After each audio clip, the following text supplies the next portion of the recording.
Awal film, ketika itu Sarah bersama ibunya tinggal di rumah pria ini, kita sebut saja nih Robert. Pada suatu pagi, Sarah akan dilecehkan oleh Robert atau langganan ibunya itu. Robert bersedia membayar Sarah $100 jika saja Sarah bersedia menemaninya untuk berolahraga pagi. Yang tentu saja Sarah yang masih polos ini menolak dengan alasan harga dagingnya lebih mahal daripada daging ibunya gitu, masih seger kan. Mengetahui perbuatan Robert yang tidak sopan terhadap anaknya itu, sang ibu langsung menyerang Robert dan terjadilah pertengkaran hebat antara ibu dan Robert. Setelah kejadian itu, Sarah pergi menyendiri di sebuah kolam. Dan ternyata Sarah memiliki kebiasaan buruk nih, yaitu menyakiti dirinya sendiri dengan sebuah silet. Dan hal itu selalu dilakukannya ketika ia sedang merasa frustasi dengan keadaan.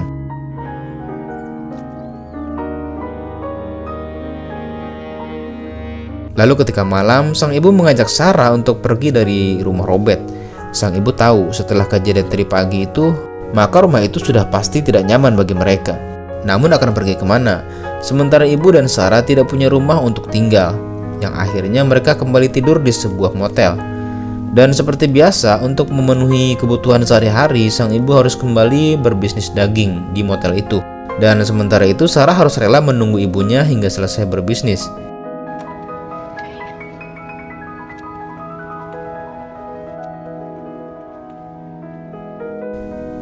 Lalu esok harinya mereka pergi menemui seorang pria duda yang memang sudah cukup tua gitu, sekaligus langganannya juga. Tujuan awalnya untuk menyewa sebuah kos-kosan.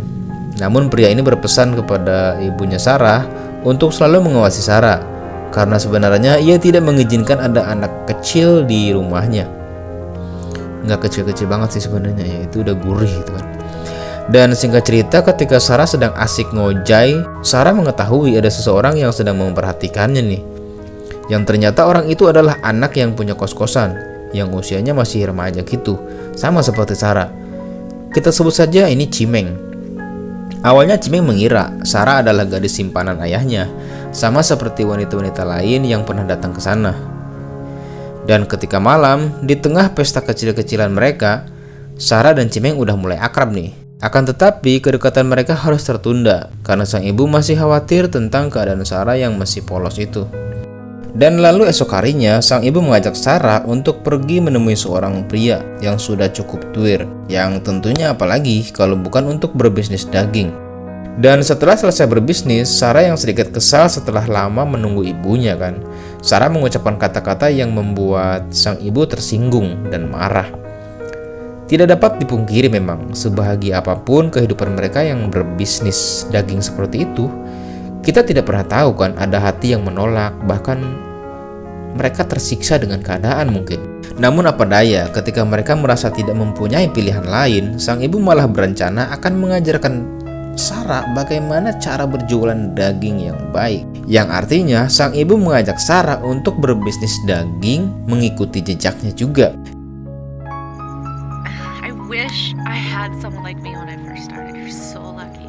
Singkat cerita, ketika malam di media sosial, sang ibu mulai mempromosikan produk buatannya, yaitu Sarah.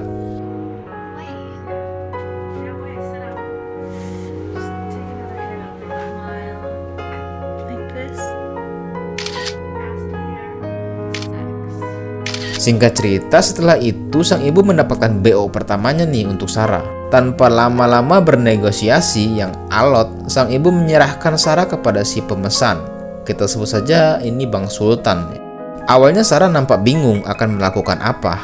Lalu kemudian Bang Sultan memberikan sebuah serbuk putih kepada Sarah supaya Sarah bisa enjoy gitu, melupakan semua beban dan melupakan dirinya yang sesungguhnya. Intinya supaya Sarah lebih lupa diri lah ya. Dance for me? There's some music.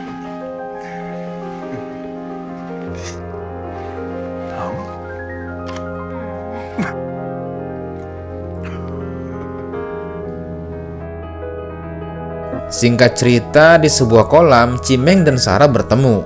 Pada saat itu sebenarnya Sarah sudah mulai mengetahui nih bahwa sebenarnya si Cimeng ini sudah mulai suka padanya. Begitu juga si Sarah. Sarah yang mengetahui keinginan setiap laki-laki, ia bermaksud mengajak Cimeng untuk berolahraga malam. Namun Cimeng yang sebagai pria sejati yang juga punya perasaan cinta, Cimeng pun menolak ajakan Sarah. Tapi karena Cimeng merasa takut Sarah akan tersinggung jika ditolak gitu kan. Akhirnya ya udahlah ya, daripada BO terus bayar gitu kan. Lebih baik manfaatkanlah yang ada. Dan terjadilah hal-hal yang mereka inginkan. Singkat cerita, ketika Sarah sedang mandi, ayah si Cimeng yang sedang abok itu nyelonong masuk aja. Dan tanpa rasa malu ia malah nonton si Sarah yang sedang mandi itu. Aduh bebe, awalnya menganggap Sarah hanya bocil, tapi ternyata pengen juga sama bocil be. Dan ternyata hal itu diketahui oleh ibunya Sarah, yang ternyata sepertinya memang sengaja sang ibu menyerahkan Sarah untuk ayahnya si Cimeng itu. Waduh. Beruntungnya hal itu diketahui oleh si Cimeng, yang tidak sengaja Cimeng mengetahui apa yang terjadi. Lalu singkat cerita, Cimeng mengajak Sarah untuk tidur di sebuah motel untuk menghindari perbuatan ayahnya yang sangat tidak sopan itu.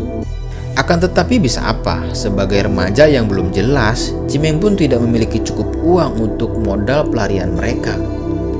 Esok malamnya, Cimeng mengajak Sarah ke sebuah bar yang tujuannya bukan untuk party, tapi untuk memperkenalkan Sarah kepada pemilik bar. Kita sebut saja Chongli. Cimeng meminta Chongli untuk menerima Sarah sebagai karyawan barunya di bar tersebut. Dan tanpa sengaja Cimeng melihat Chongli sedang memasukkan uang ke brankasnya. Setelah itu Sarah dan Cimeng pun merasa tenang. Setidaknya Sarah sudah mendapatkan pekerjaan untuk biaya hidup sehari-hari lah ya. Tapi singkat cerita, esoknya Sarah kembali mendapatkan pelecehan dari seorang tamu. Sarah tidak terima jika bodinya disentuh begitu saja oleh seorang pria meskipun ia pernah jualan. I'm a hooker, then you owe me this.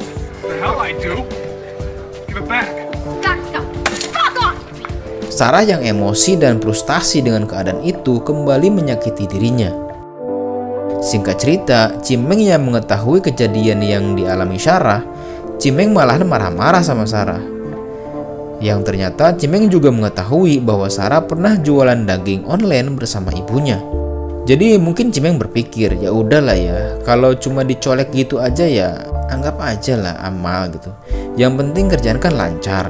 Cimeng yang tidak paham bahwa sebenarnya Sarah tentu tidak ingin melakukan semua itu. Why don't you just go fucking cut yourself, baby? Don't think I haven't noticed this fucking bullshit on your leg. You fucking psychopath motherfucking bitch. Sebenarnya Sarah mencoba memohon maaf, tapi Cimeng malah pergi meninggalkan Sarah. Tanpa Sarah ketahui bahwa Cimeng pergi untuk mengambil uang Chongli di brankasnya. Cimeng berpikir dengan uang itu mungkin ia bisa ajak Sarah kemanapun ia pergi.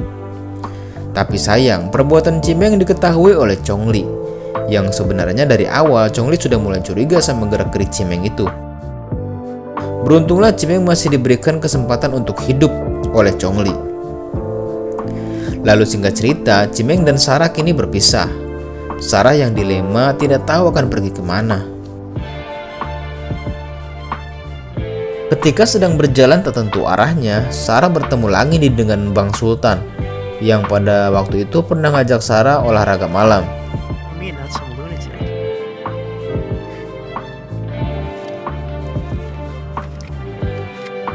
Lalu di dalam mobil, Sultan bermaksud akan membantu Sarah.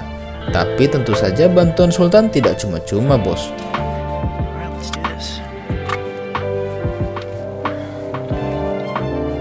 Keesokan harinya, entah karena butuh uang, entah butuh rumah, atau entahlah.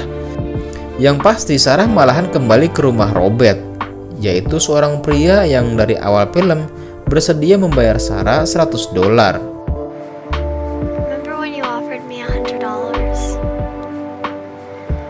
Yang tentu saja Robert yang didatangi oleh Sarah sangat bahagia.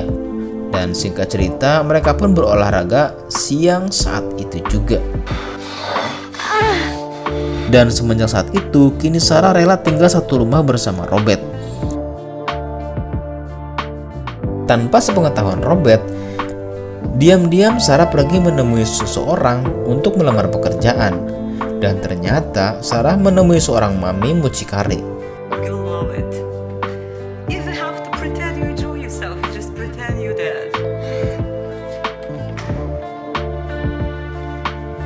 Dan seperti biasa, Sarah harus diambil gambarnya untuk bahan promosi lah ya, atau sampel, dengan iming-iming upah yang cukup fantastis. Di tempat lain, Cimeng kembali ke rumah ayahnya. Ia mengambil beberapa uang dan juga mobil milik ayahnya dan kabur.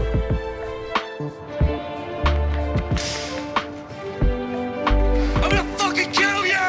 You son of a bitch! Kehidupan dan keuangan Sarah yang sudah cukup terjamin bersama Mami. Namun Sarah kembali harus bermasalah ketika gajinya harus dipotong dengan jumlah yang cukup besar. Ya tentu saja, semua itu untuk membayar obat-obatan yang selama ini Sarah konsumsi. Ketika pulang ke rumah Robert, lagi-lagi Sarah harus rela disiksa oleh Robert. Karena Robert tidak suka Sarah merokok dan membuat kotor rumahnya. Akhirnya Sarah harus numpang tinggal di rumah teman satu pekerjaannya. Lalu singkat cerita, Cimeng sudah mengetahui keberadaan Sarah melalui situs media internet yang mempromosikan Sarah sebagai modelnya. Cimeng pun datang ke rumah Mami dengan berpura-pura sebagai tamu yang akan menyewa Sarah.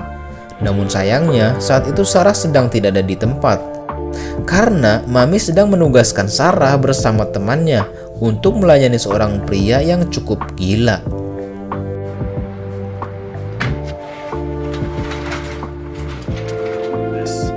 Don't drink. Drink this. Now watch!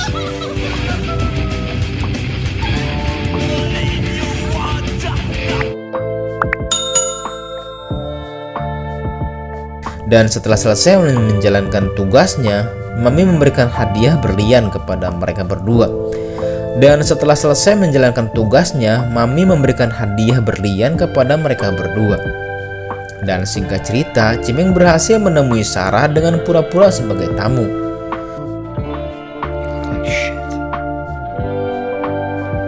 You left me. It's okay, you come in with me now. Saat itu, Cimeng mencoba kembali untuk mengajak Sarah pergi. Meskipun awalnya Sarah menolak, tapi karena Cimeng terus meyakinkannya, akhirnya Sarah bersedia untuk pergi bersama Cimeng.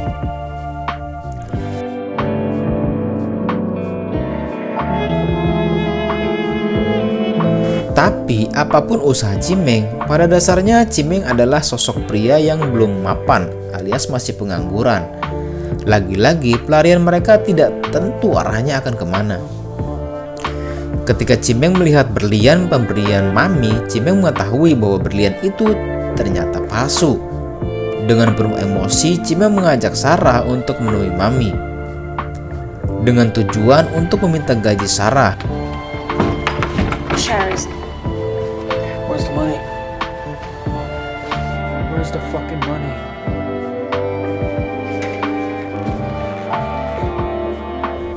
Lagi-lagi nasib sia menimpa Sarah. Cimeng yang Sarah andalkan harus tewas ditembak oleh ajudannya Mami dan dibuang di tempat sampah.